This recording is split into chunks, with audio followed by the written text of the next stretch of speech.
రామ్ రామ్. మనిషి పుట్టిన తేదీ పుట్టినరోజుగా జరుపుకుంటాం. చనిపోయినాక పుట్టినరోజుని గుర్తు చేసుకుంటూ జయంతి అంటాం.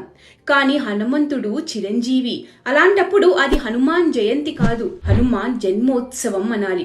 చైత్ర మాసంలో జన్మతిథి అని కొందరంటే, కాదు కాదు వైశాఖ మాసంలో జన్మతిథి అని మరికొందరు అంటున్నారు. ఇంతకీ హనుమంతుడి జన్మోత్సవంకి విజయోత్సవానికి ఏంటి వ్యత్యాసం? పరాశర సంహిత ప్రకారం ఆంజనేయుడు వైశాఖ బహుళ దశమి శనివారం జన్మించాడని, అందుకే ఈ రోజున హనుమంతుడి జన్మతిథి చేసుకోవాలని చెబుతారు. మరికొన్ని ఇతిహాసాల ప్రకారం చైత్రమాస పౌర్ణమి నాడు ఎందరో రాక్షసులను సంహరించి విజయం సాధించిన కారణంగా ఆ రోజు విజయోత్సవం జరుపుకుంటారు. కలవు పరాశర స్మృతి అని శాస్త్రాలు చెబుతున్నాయి. అంటే కలియుగంలో పరాశర స్మృతిని ఫాలో అవ్వాలి అని. వైశాఖే మాసే కృష్ణాయాం దశమ్యాం మందవాసరే పూర్వాభాద్ర ప్రభూతాయ మంగళం శ్రీ హనుమతే. ఈ శ్లోకం ప్రకారం వైశాఖ మాస బహుళ దశమి నాడు హనుమంతుని జన్మతిథి జరుపుకుంటారు. హనుమంతుని సహాయంతో సీత జాడను వెతకడం, లక్ష్మణుడు మూర్చిపోయినప్పుడు సంజీవిని తీసుకొచ్చి ప్రాణాపాయం నుంచి తప్పించడం, ఇలా రాముడు ఎదురైన క్షణం నుంచి తిరిగి అయోధ్య చేరుకునే వరకు శ్రీరామ విజయం వెనుక అడుగడుగున భక్తుడు హనుమంతుడు ఉన్నాడు. అయోధ్యకు చేరుకొని పట్టాభిషేక ఘట్టం ముగిసిన తర్వాత రాముడు ఇలా అనుకున్నాడట: హనుమంతుని అమోఘమైన సేవల కారణంగానే సీతాదేవి తిరిగి వచ్చింది. తిరిగి అయోధ్య నగరంలో పట్టాభిషిక్తుడిని అయ్యాను. ఈ రోజు ప్రజలు అత్యంత ఆనందంగా ఉన్నారంటే ఈ విజయం, ఆనందం అన్నీ హనుమంతుడి వల్లనే అని ఆంజనేయుడిని ప్రేమగా ఆలింగనం చేసుకుని కృతజ్ఞతలు తెలియజేశాడట రాముడు.